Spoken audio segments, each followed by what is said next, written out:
Iglesia, buenos días. Bueno, imagínense, ¿qué tal si viajáramos a otros lugares del mundo? O ya con los medios que tenemos hoy, nos podríamos dar cuenta que en cada sociedad se evidencia la ley moral de Dios. Pongamos algunos ejemplos: honrar a los padres, no cometer adulterio, no robar, o que en ninguna cultura ya aprueban el homicidio. Pero aún así todas las culturas tienen ciertas personas que quebrantan estas leyes. Podríamos decir que pertenecemos a una sociedad terca. Está en el ser humano hacer lo malo, cuando sabe qué es lo bueno.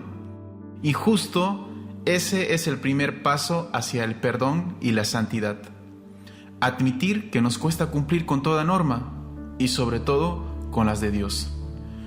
Vamos a leer hoy en Romanos capítulo 2, verso 12 al 16. Todos los que sin la ley han pecado, sin la ley también perecerán. Y todos los que bajo la ley han pecado, por la ley serán juzgados. Pues no son los oidores de la ley los justos ante Dios, sino que los que obedecen la ley serán justificados.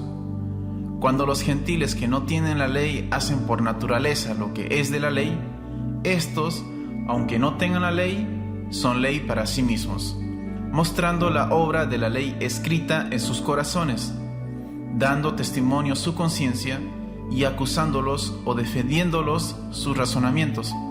En el día en que Dios juzgará por medio de Jesucristo los secretos de los hombres, conforme a mi evangelio. El verso 12 dice: todos los que sin la ley han pecado, sin la ley también perecerán. En este pasaje, Pablo habla de los gentiles, que aunque Dios no los considere responsables ante la ley de Moisés, esto no significa que no hace caso omiso a su pecado, porque ningún pecado se revoca con la ignorancia. O como cuando hablaba con un joven que tenía ciertos desacuerdos con sus padres y les recordaba que debía sujetarse a ellos. Me mencionó que nunca había leído ese pasaje, ni en Efesios 6, ni en Éxodo 20. La gente se condena no por lo que desconoce, sino por lo que hace con lo que sabe. El verso 12, la segunda parte: y todos los que bajo la ley han pecado, por la ley serán juzgados. Aquí Pablo coloca al judío en una situación más responsable, porque es quien conoce la ley. No es un peso, es un privilegio de que Dios nos haya salvado y hoy tengamos su palabra, sus mandamientos. ¿Qué sería de nuestras vidas si no tuviéramos su palabra? Y esto se aclara mucho más en el verso 13. La primera parte dice: pues no son los oidores de la ley los justos ante Dios. El hecho de tener la ley, o aún de oírla, no salva a nadie. La segunda parte del verso 13: sino que los que obedecen la ley serán justificados. Acá Pablo dice que con guardar la ley de Moisés no se logrará la justificación. A veces pensamos que ayudamos a Dios o que cumplimos con nuestra tarea con asistir a las reuniones, con leer la Biblia, al estar en paz con todos, pero esto dice la palabra, no es por el conocimiento, sino por la obediencia. A veces estamos tan desesperados por interpretar cosas nuevas de la Biblia, cuando aún no cumplimos lo que ya sabemos. Hermanos, la justificación reside en lo que Jesús hizo y no en lo que nosotros hacemos. Al enfocarnos en esta perspectiva, es decir, puesto los ojos en Jesús, el Espíritu Santo será quien nos guíe. El verso 14: cuando los gentiles que no tienen la ley hacen por naturaleza lo que es de la ley, estos, aunque no tengan la ley, son ley para sí mismos. Estos no tienen la ley, es decir, la palabra de Dios, y hacen por naturaleza aún no teniéndola. Acá responde a una gran pregunta que tenemos sobre aquellas personas a quienes nunca llegó la palabra de Dios. Y Dios no es injusto, porque ya puso en sus corazones su moral. Se dice que según investigaciones recientes, los bebés de 6 meses ya diferencian comportamientos buenos de otros que resultan perjudiciales para los demás. Diríamos, distingue el bien del mal. Está en nuestra conciencia una revelación de cierto aspecto entre el bien y el mal. A veces hacemos la gran Pilato, nos lavamos las manos ante malas acciones que cometemos y a esto nos excusamos atribuyendo a tal hecho la ignorancia. Pero en la conciencia, en el corazón, sabemos que no estuvo bien. Y eso es lo que Dios ya puso por naturaleza en el ser humano. La primera parte del verso 15, mostrando la obra de la ley escrita en sus corazones. Esta primera parte del verso 15 es fabulosa, porque quiere decir que nadie, quien quiera que sea y donde quiera que esté, está ausente de toda luz. Cierto día mi hermana me comentaba que habló de Jesús a una de sus compañeras en la universidad, y su compañera le dijo: no me hables de Jesús, porque yo sé que tu Dios perdonará al que asesinó a mi padre. Todos sabemos, ya está en nuestros corazones la moral de Dios. Segunda parte del verso 15, dando testimonio su conciencia y acusándolos o defendiéndolos sus razonamientos.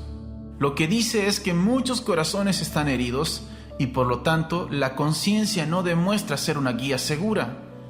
En aquel tiempo los judíos eran personas que sabían tanto de la ley, pero no lo ponían en práctica.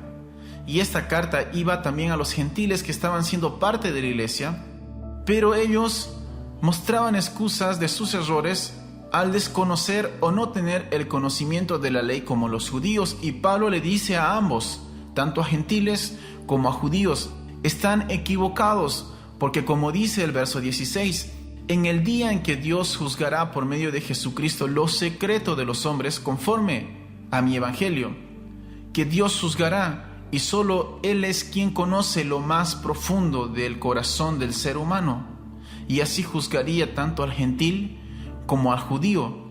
A Él no podemos ocultarle nada. Muchos creemos que le fallamos a Dios al no obedecer su palabra, y es así, pero también lo es cuando hacemos algo que desde que nacimos ya sabemos que está mal. Pues esa moral de Dios está en nosotros, esa moral Dios puso en nuestros corazones.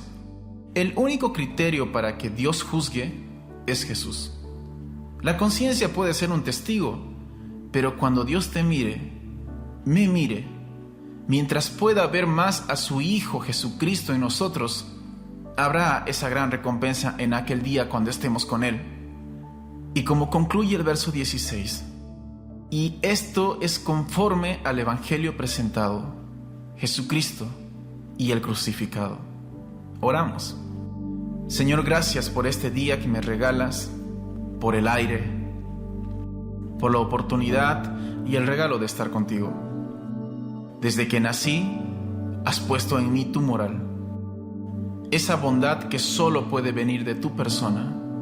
Ahora comprendo por qué siempre termino buscándote. Ese sentimiento de pertenencia. Ahora puedo responder a esa gran incógnita. ¿Por qué me desespero cuando no estoy contigo? Que aunque tenga todo, solamente suma más a la amplitud de mi vacío. Pero cuando estoy contigo, Señor, es el lugar más seguro, donde me siento completo, donde no necesito nada más, donde tu presencia es más que suficiente. Y esto no es una excusa para no conocer tu palabra, sino todo lo contrario. Quiero conocerte más. Como dice el salmista, qué dulces son a mi paladar tus palabras, son más dulces que la miel. Bendigo este día, que sea un tiempo donde te pueda conocer más, conocer y obedecer tus mandamientos. Gracias porque un día más me hablas y tocas mi corazón. Bendigo tu nombre, Papá, Jesús, Espíritu Santo. Amén.